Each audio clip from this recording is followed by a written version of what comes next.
Thank you, Joe. My job today is really to help you open up the idea of branding. And I appreciate the two setup men that you guys arranged for me. Thank you, Sean. Thank you, Ed. The whole idea of creating a brand, creating an identity for your school and for your relationship with Child First has to do with collaboration. It has to do with finding out what the world thinks of you and what you think of yourself, and developing an identity that resonates with both. So with that said, I'd like to jump into the PowerPoint and tell you a little bit about branding. The idea here is that you have a voice, that you have a way of talking about your school, and the idea is to create a brand that resonates with the people that need to hear it. So let me tell you a little bit about why I think you're here. Now, how arrogant is that of me? To help you develop a brand for your school, to help you find your own Child First voice. In other words, to take the whole Child First initiative and to really adapt it to what you needed to say for you. And to really use that voice to ensure that deaf and hard of hearing children get what they need. The same access to language development, social interaction, and academic opportunities. Why am I here? But they needed someone to wake you up after lunch. I am, by the way, always the person they put after lunch. While your sugar level is dropping, my job is to keep you awake. And I have a lot of experience with this because in addition to owning my own business, I'm also a university professor. And they give me the Monday night at 6 o'clock slot. I get to keep seniors in college awake from 6:30 to 9 on Monday nights. So you guys are an easy crowd. I'm also here because what I do is to develop reputations for companies. Our job is to build them, to enhance them, and unfortunately to defend them when they're under crisis. So today, I'd like to talk to you about building those reputations and enhancing what you're already doing. And the other reason that I'm here, as they mentioned, is I passed the pre-test in Hartford. They gave me 3 days to come up with this presentation in Hartford, and I must have done something right because I'm back. So, here's what I'd like us to do together. Go back to the basics of branding. Just out of curiosity, how many of you feel comfortable with the idea of marketing your school? So there's some of you out there that get this, and you can, if you want to sleep, you can, but I would prefer you not snore. Thank you. Really, the other things I want to help you do is to do branding, create branding that really helps you say what you want to say, that helps you decide and to talk about how to tell your story, and to look for ways to mobilize the Child First initiative, to personalize it so that it works for you. And really to expand your ideas about tactics.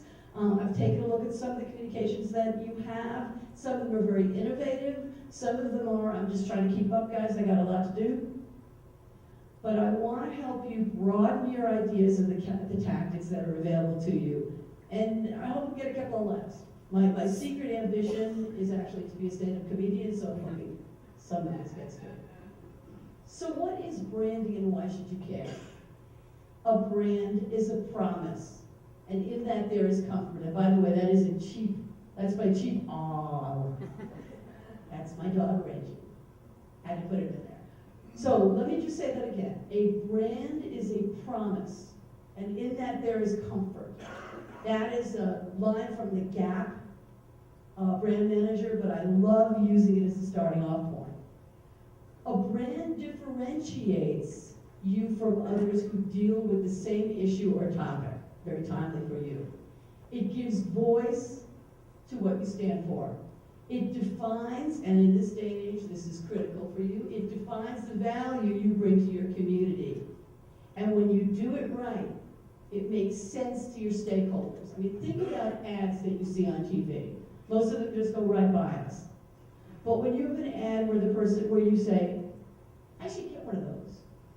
That's a brand. That's an example of a brand resonating, absolutely resonating, making somebody say, I gotta get you one of those. So, the key to a brand that really works is a brand is who you are in someone else's terms. I know that sounds like you're selling out. A brand is who you are in a way that resonates with the people you need to reach. How does that play out for you? A well-executed brand says to a parent, this is a service that your child needs.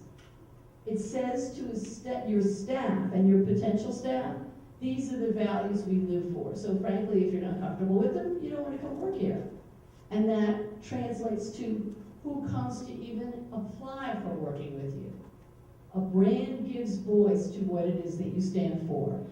And for funders and for legislators, a really strong brand makes them want to contribute and to support what you have to say and what you bring to the marketplace. And obviously for donors, it gives them a reason for being proud that they gave. These are some examples of brands well lived. And by that I mean, we don't necessarily know their slogan, but we know what they stand for. Let's take a look at this. The Nike swoosh is a really exquisite brand. What is Nike's slogan? Just do it. Why is that so powerful? Because the majority of people who buy Nike products are not professional athletes. They're you and me, and this is a brand that if I strap on my Nikes and I go to the mailbox, what did I do? I just did it. I'm an athlete. It speaks to the aspirations I have when I put those Nikes on. That's why that simple phrase is so amazing. What is the Starbucks brand?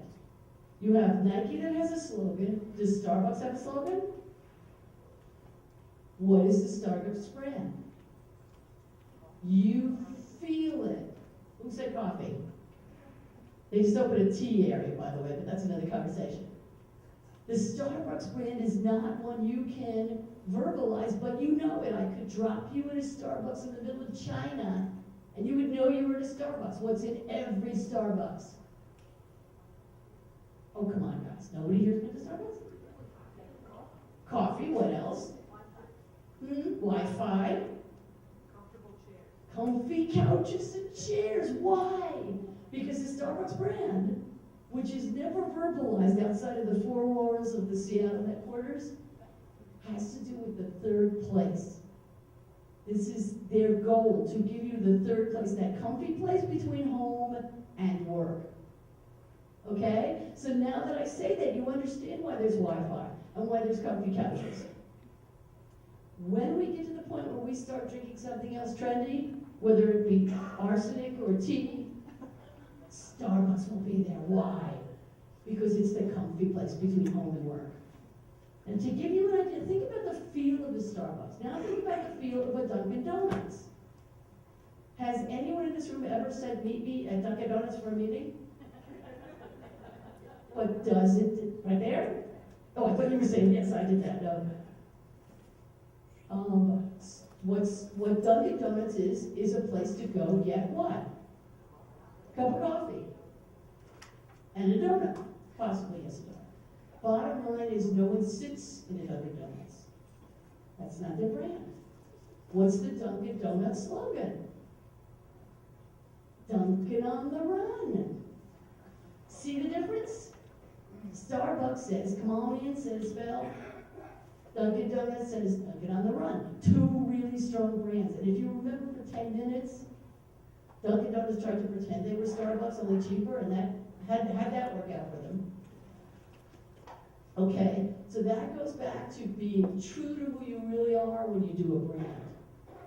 You may not love what McDonald's does, but you know it. That's the brand. How do we see brands playing out in the nonprofit arena? These are all very, very strong brands, some of which have withstood crises because of that strong brand. PBS, that logo says what that logo means. These are all brands in the nonprofit world that are logos and are branding well lived. So when I say branding well lived, what I'm talking about is not just a slogan, not just a logo, not just a product. And we saw that in the presentation this morning that Sean said. Look at all that went into that logo. was all about collaboration from a number of audiences that had to be comfortable with it. So it's not just one of these things, it's all of these things. It's a consistent voice that speaks loud and clear about who you are and who you aren't.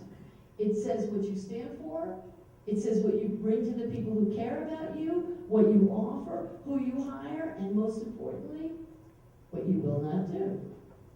So, when it comes to branding for any nonprofit, it helps you to stand down with the people you need to talk to. And one of the things that drives my students crazy is that every case study I give them, I start with, who's your target audience? Because if you don't know who you're talking to, you know what to say. And they really hate the fact that I never give up on that, but that is the starting point. And we heard that this morning with John's remark. It starts with who do you have to talk to? And then it moves into what do you have to say. So whether it's parents or students or board members or funders or volunteers or legislators or partner agencies, a good brand tells all of them why they should join up with you, why they should join up with you. It helps people understand who you are, what you stand for, and how you enrich your lives, and how and why. And this is key for the people in this room, why your approach works. So, the other thing that a brand does is to distinguish you from other people that deal with the same issue. These are two very different brands. They do the same thing. Both the Cancer Society and the Susan G. Komen Foundation do the same thing. And yet they're very different brands. And of course, fortunately for the Cancer Society, what leaked out from the Komen Foundation's crisis never leaked out to them because they were two distinctive brands. It also offers an assurance of quality and consistency and helps you to establish mutual trust. If we have the good housekeeping seal, if we have the Guide Star rating, it is an assurance of quality. It also excludes. It also says what you will not do or what you do not do, and that's okay. Earlier I talked about the Gap. Gap is probably the best example of a brand because its brand invites the right people in and keeps the right people out. And by that I mean, let's talk a little bit about the evolution of the Gap brand. The Gap brand was born in 1969 to deal with the blue jean needs of us boomers. They knew us. They knew the 18 to 34 crowd really, really well. What happened to us who were 18 to 34 in those days? We grew up, right? So Gap had a branding challenge. Do they follow us? Because we were at that time the largest market segment possible, 80 million boomers. And we had 80 million kids because we all read a book called The Population Bomb. And that said we were only supposed to have 2, so we did. But in between those two generations is something called Generation X. Do any of you know why they're called Generation X? Because they were a complete mystery to marketers. There were only 40 million of them. Okay, so here's the Gap with a distribution system and with an approach to 80 million, and suddenly their target audience is cut by half. So do they follow us? And do they age their product? Not that we did, but if we did. Or do they stick? And what did the Gap decide to do? They stuck, right? But they weren't stupid. They were not going to give up us. And so they decided to purchase a boomer brand. What else does Gap own? They do Old Navy, and we'll talk about Old Navy in a minute. They also own Banana Republic, which most people don't know. And what is Banana Republic? It's Gap for old people. They know their target audience so well that they know what we fear. What do boomer women fear more than anything else? The spread. Every boomer woman who goes to Banana Republic says the same thing about the clothes. I buy them because they fit me so well. Do you know why they fit me so well? Because they have something called vanity size. I used to be a fool. And guess what size I am at the Gap, at Banana Republic? I'm a 4. What am I everywhere else? Not a form.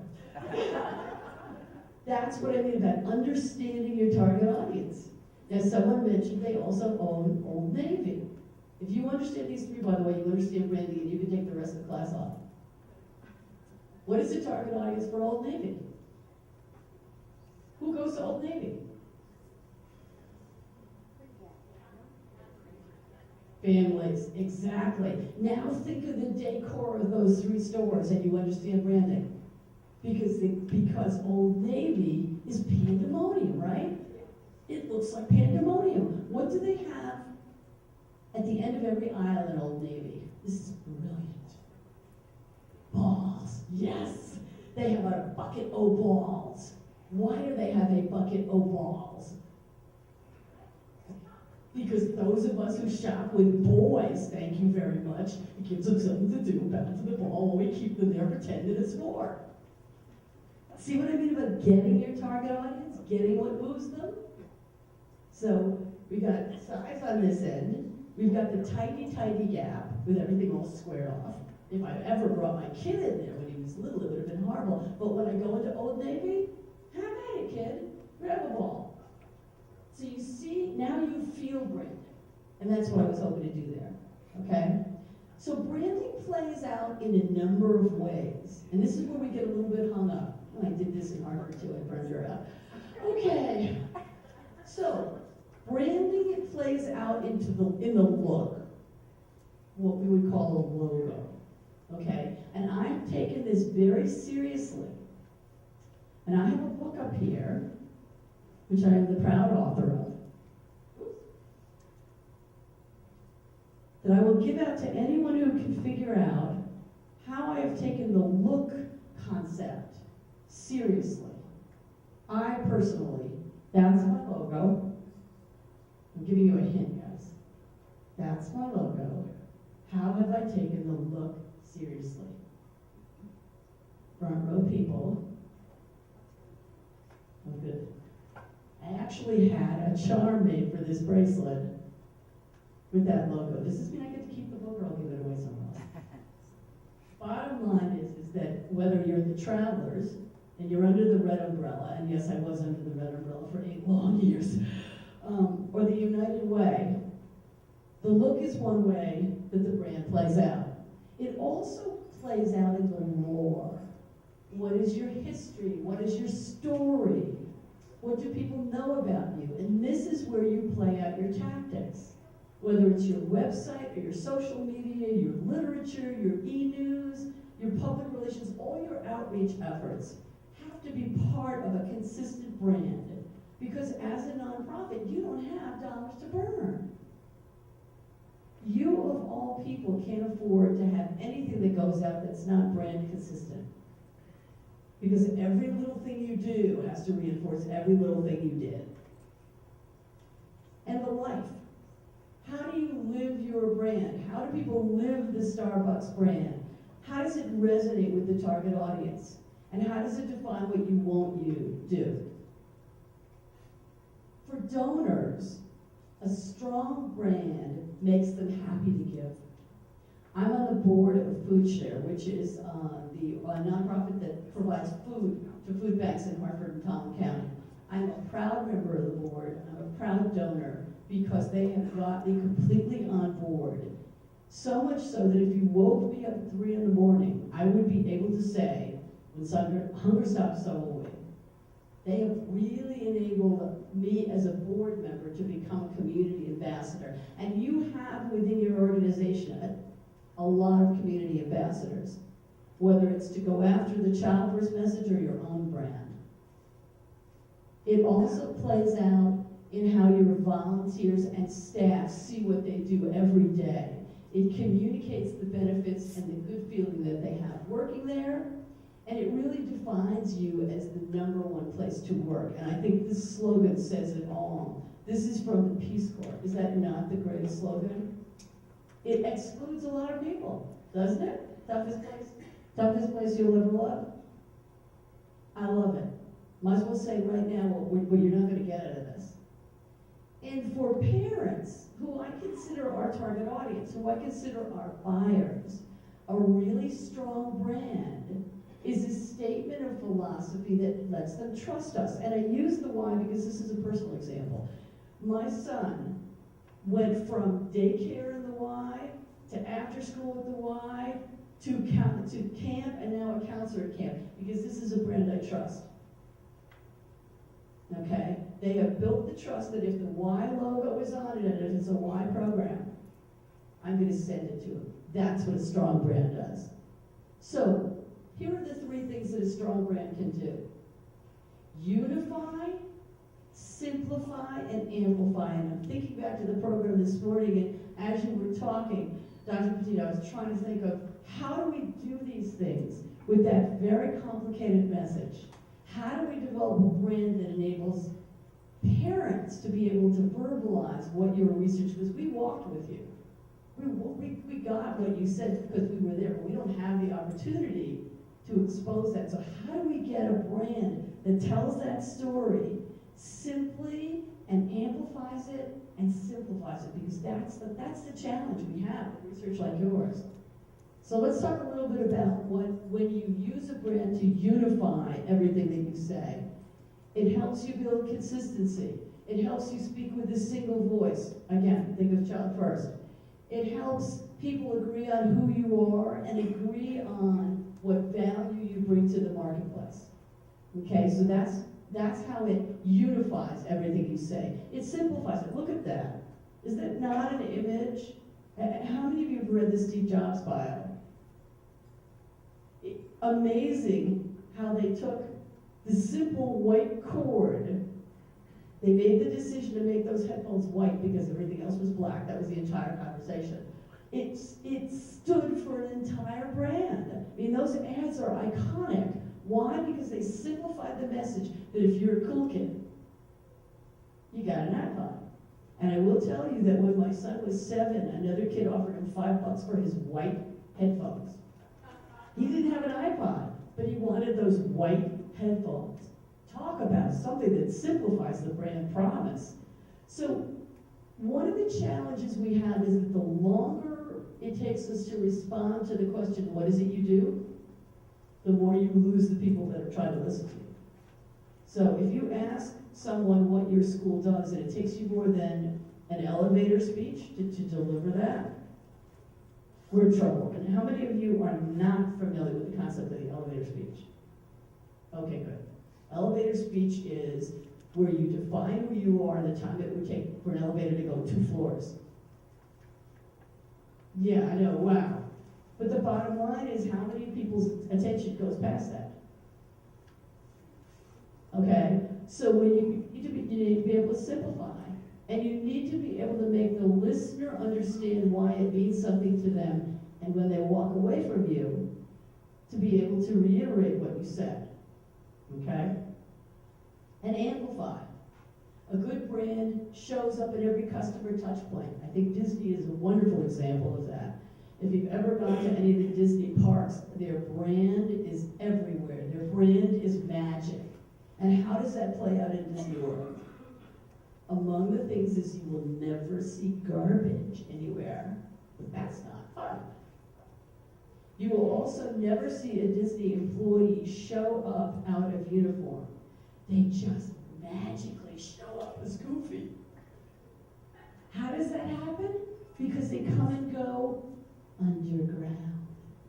You see what I mean about the brand playing out in every touch point? It's truly, truly amazing. So now that I've talked, yes, another cheap laugh, I couldn't resist.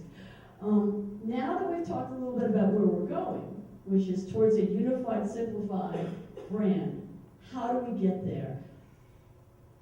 How many of you have communications departments, meaning more than one human being dedicated to the telling of your business? And you are where? Going to school for the deaf and the blind, and here's our communications and PR executive director. Would you like the mic, please? Okay, so you have a staff. How many other people have a staff, a phalanx of individuals telling your story? Yeah. You guys are mostly having to do what you can with what you've got, right? So I'm going to give you an entire panoply of tools, but please do not feel that you have to use all of them. Take the ones that are most doable, given the restraints we all have. This goes back to what we talked about this morning. You don't do any of these tactics without knowing who you are. I know, you know who you are. When we build a brand, we go through a process, very similar to what Sean talked about this morning. First thing we do is we make all the decision makers who have big mouths, who are in-house, we make them go into a corner and fill out a questionnaire. The goal of that is to have me say, who do you think you are? Okay? Because that has to be part of the process. So the first question is, who do you think you are? And this is how we do it. We have them sit down, no copying, no going to the website and writing down the mission as, that some copywriter wrote for you. I really want to get to the granules of who you think you are, because the brand has to reflect that. It also has to reflect who the outside world thinks you are. Now, there may be many misconceptions about you out there, but you need to know that. That has to be figured in. Okay, so who do they think you are? And this is, for those of you who are old enough to know who that character is, it's Lily Tomlin playing Ernestine, who was, yes, clearly a phone operator. So we use phone interviews. We ask our clients, and this you can do, with really only 8 to 10 customers, get a variety of people that you want to talk to. Again, the definition of a customer isn't just a parent, maybe a legislator, maybe a volunteer, but you do 8 to 10 interviews, executive interviews on the phone, and you find out who they think you are. So now you have 2 piles of information, right? Who we think we are. And the shocking thing is the number of times that those things do not agree. We had a client that used to work for insurance companies, and they were very complicated processes, and their job was to literally be in the client's office working on these big projects for 18 to 24 months. So they were essentially embedded with the client for 18 to 24 months. Who would know their customers better than these people? And yet, when we asked them who they thought they were, and when their customers, and we asked their customers who they were 180 degrees off.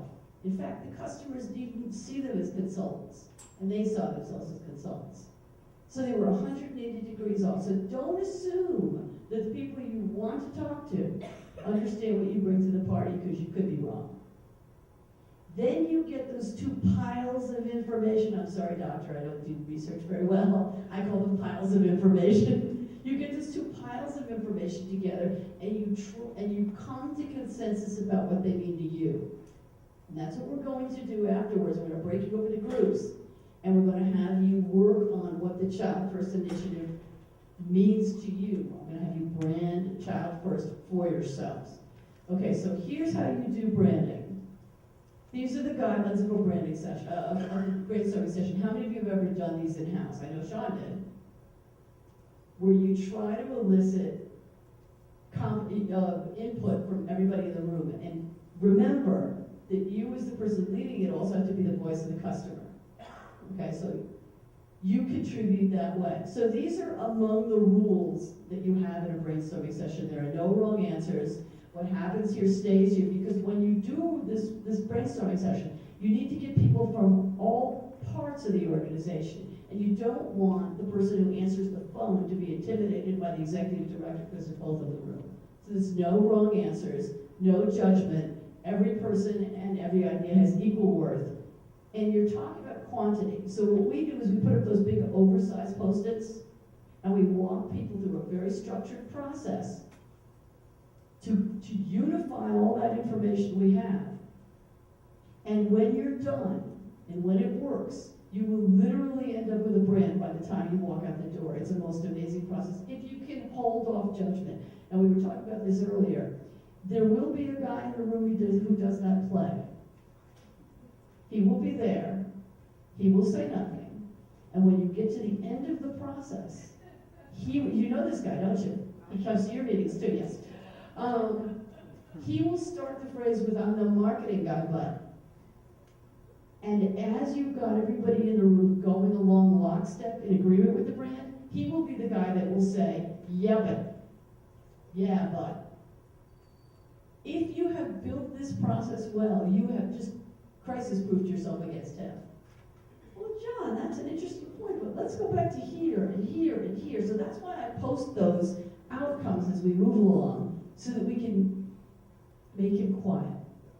The other guy you will have in the room is the guy that doesn't want to play, but does want to come to conclusion 3 seconds in. Remember him? You have over here, right up there, got it? An oversized post-it called the parking lot of good ideas. And as you're moving them along, and he says, we should have a ladybug for a logo. And you go, you write it in there. That way, he's quiet. Otherwise, every time you move along, he's got the ladybug thing going on. Okay, so you just diffused him by putting this in a little trick of mine. By the way, that says we're in a brainstorming session, so there are no bad ideas. But if we weren't in a brainstorming session, that'd be a really bad idea. So that's what that's about. How many of you have done these? SWOT analysis. Did you find them useful, or why did we do this? Useful? He's like, I know the teacher says I'm supposed to say it was useful, so okay, we'll go with that. SWOT analysis is a way in that brainstorming session where you take an unvarnished look at your strengths, your weaknesses, the opportunities out there in the real world, and the threats that are out there in the real world. Lord knows we know about the threats. But the idea is that you systematically go through them and you use them as a foundation to develop that brand. So if you notice the little arrows, we want to take the strengths and match them up with the opportunities, right? We do this, and the world needs it. We want to take our weaknesses and somehow see if there's a way we can transform them into strengths. And the threats, we want to transform into opportunities. That's our goal with this analysis. So first you put it down, and then you look for ways to do that. Okay? The other thing is, and Lord knows we all know this, there are competitors for share of mind and for services that you provide out there. Clearly the environment is saying, you are not the competitor that I want. Clearly the environment is against us in a lot of states. Okay? So you need to obviously and carefully outline those competitors for share of mind. Don't narrow your focus. Don't say who does exactly what we do. Who can siphon off either the funding or the students that we are entitled to. So widen your competition brain before you go any farther. What benefits do you provide that they don't? Clearly, this is all about, oh, this is a record. Did I burn out too? Oh, my goodness. Okay. So what do you do better? What do you do better? What do they provide that you don't? It's all about share of mind. And don't get into all the nitpicking of, well, they don't do exactly what we do. They sort of kind of maybe do. No. Share of mind. Who do your customers think are the competitors, not who you think? This is an example of, when you're done, a way of visualizing the competitive analysis. So once you develop your competitive advantage, that is why you should be coming here, again, bedrock of your brand, you will find it's very portable. It's appropriate for a number of situations. It makes what you do unique. It's hard to replicate. It's hard for them to do exactly what they do. That's when you get a good handle on your competitive analysis. Now, and only now, are we ready to build your brand? This is what we call a branding platform. And what you heard this morning that Shaw talked about is all about getting to this point. What's the bedrock that we want to build our brand on? So where are we now? Where are we going? Who are our target clients? What do they want from us, and who are our competitors? Now you may say, wait a minute, have we been through this territory before? That's the point. You're duplicating these decisions over and over, and as you're doing them in the brainstorming session, you're creating buy-in, okay? When you get to the point where you've built that platform, now you could come up with a branding statement. I know this sounds like a lot of steps. You might just go with the ladybug guy because he's got it all figured out. But we want it to be enduring. We want it to be something that will replicate. We want it to ring true with our customers, okay? So when you have a branding statement that really does a job, you have one that really demonstrates your understanding of your target audience and what they want from you. It crystallizes why they should come to you. It delivers on a promise that provides comfort. Remember the picture of Reggie? I know. It's memorable. When hunger stops, so will we. What a wonderful slogan. It's memorable. It defines what you are good at, and it resonates with your buyers. This is who I am. You understand me. When you communicate with them, this is what they feel. It's also consistent with your values and missions. I am not talking about creating something that you are not. I'm talking about crystallizing what you are. It points your way to your vision. Many of you have mission and vision statements. Now is the time to give those guys legs. It also unites employees so that they can again become your community ambassadors, that they can again understand what you bring to the party, and in the end, it helps them.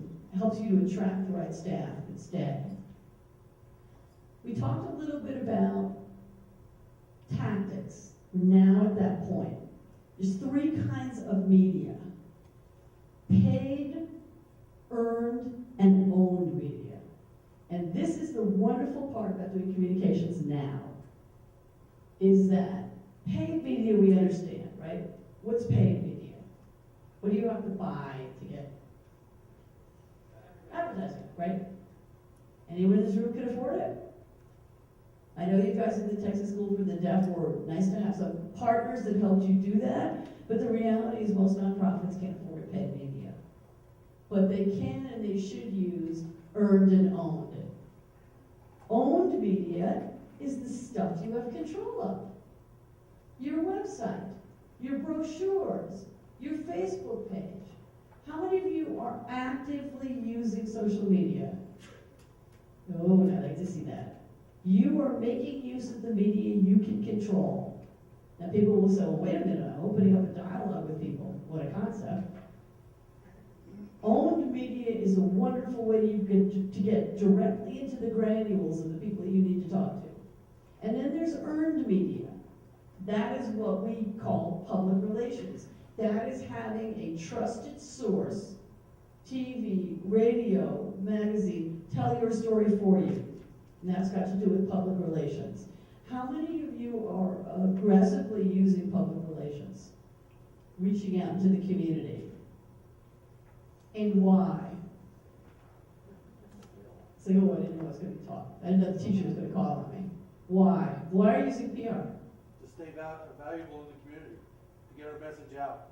Get your message out through a credible source, right? Because people, although media consumption has changed, there's still plenty of people who use traditional media to learn about it. And the idea with PR and earned media is that they figure that someone vetted the information and it must be right. So don't abandon it, even though a lot of it has to do with going after traditional forms of media. By the way, don't forget to include bloggers. It's really a worthwhile venture for you to cultivate a list of bloggers, because although they have small audiences, they are very, very credible, and especially in a specialty field like yours. So that's earned, paid, and owned media, and how do you balance all of those? Earned media, and this is actually a definition that I learned at Boston University these many years ago, when I walked into my first journalism class, by the way. There were typewriters. That's why it was that way, I don't know. But this definition still works. Doing good and getting credit for it is still what PR is all about. You're already doing good, but how many of you honestly feel you're getting the credit for it? Very few. It really is a wonderful way to safeguard your reputation and to cultivate word of mouth. Owned media, thank you very much. American School for the Deaf, my hometown. Beautiful, beautiful website. Beautiful use of owned media to tell the story in your voice. Owned media also includes the social media landscape, and I understand how overwhelming it is, and I want you to fight the urge to hire the first 20-year-old that walks into your door. All of us are hiring 20-year-olds because clearly this is not our native language. You're not bilingual in social media. Kids coming out of college are, but they are not bilingual in the business use of social media. I'm going to the mall does not help us. So be very careful when you hire the 20-year-olds, and I'm a big believer in it. I teach at college and school of communications. I want you to hire all my students, but make sure that they bring to you business use of social media, not just I tweet 24/7. Paid media is a wonderful campaign that the Texas School for the Deaf had, donated by an agency, and I assume the time was also donated. This is absolutely beautiful. I couldn't find it online anymore, guys. I wanted to show it. I showed it in Hartford. It's a gorgeous example of paid media, but it's something that most of us can't take advantage of. And this is part of their Language for All effort. Look at the variety of tactics that they used. They are now up to 1,100 likes on their Facebook page. Talk about a great use of owned media. They've done booths at the first Thursday. They've really taken advantage of all that's out there. Very, very impressive effort. So, now that's what I call getting your voice heard. So, just to summarize, and no, you're not getting out of here early, sorry. We're going to break you up in a little bit. We're going to have you take some of these concepts, and we're going to have you build on the Child First campaign your version of a brand that operationalizes it. But let's talk before we break about what a brand can do for you. Your organization lives it. It's not just a slogan. Your clients and referral sources and your funders love it. Your prospective students and parents want to be part of it. And the naysayers fear it. So, what I'd like to do is teach you the branding process in a very short period of time, and I want you to use the Child First concept as your client. So you all know a little piece of the Child First plan, and this is the exercise that I want you to do. We're going to break you up into 4 groups, and just, if you could, go to the corners of the room. I don't know, do we have the oversized Post-its? I know Claire was going to bring those. All right, you're going to have to just remember. I need someone in the group to be the scribe and someone in the group to be the presenter, because no, you won't be off the hook after you have your discussion. You're going to report back. Okay?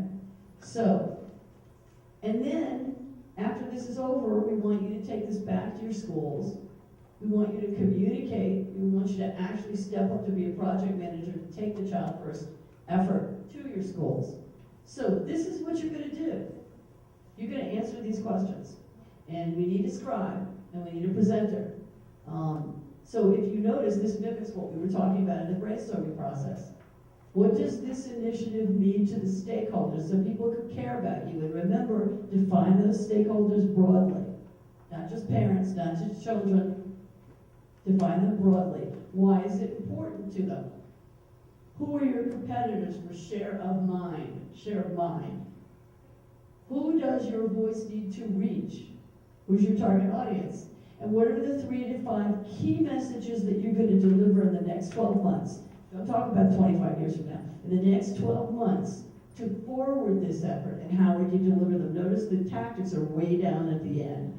So I think to make life easier, we're going to have people go to their nearest corners of the room. So roughly, you guys can go there, you guys can go there, and we're going to have you break for and talk and deal with these issues for the next 15 minutes. And then we're going to get back together. I'm going to be circulating, so you can't slack off. Answer these questions and then come back and we're going to report to the group.